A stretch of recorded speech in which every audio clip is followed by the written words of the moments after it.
Hello guys, welcome back to our channel Sagarika Dhananjay lifestyle. তো আবার চলে আসলাম একটা হোম রেমেডি নিয়ে। তো তোমাদের যাদের যাদের চুল পড়ে যাচ্ছে তো তারা এই কাজটি অবশ্যই করে দেখতে পারো। আমি এখানে নিয়ে নিয়েছি 2টো জবা ফুল, অ্যালোভেরা, আর এখন দিয়ে দিচ্ছি মেথি 1 চামচ মতো,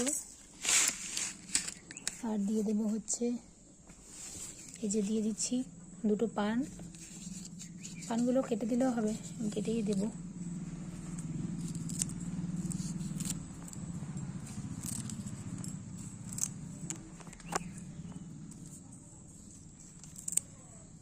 দিয়ে দিচ্ছি এই যে পান, আর হচ্ছে দিয়ে দেবো একটা গোটা পেঁয়াজ।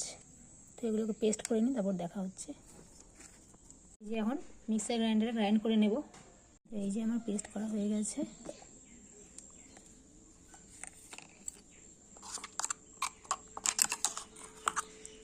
এই যে দেখো, এটাকে ভালো করে চুলে মাসাজ করে নেব। মাসাজ করে 15 মিনিট রাখবো, তারপরে প্লেন জল দিয়ে ওয়াশ করে নেব। তাহলে দেখবে চুল পড়া কমে যাবে। অন্তত 15 দিন করতে হবে মাসে, তাহলেই ঠিক হয়ে যাবে।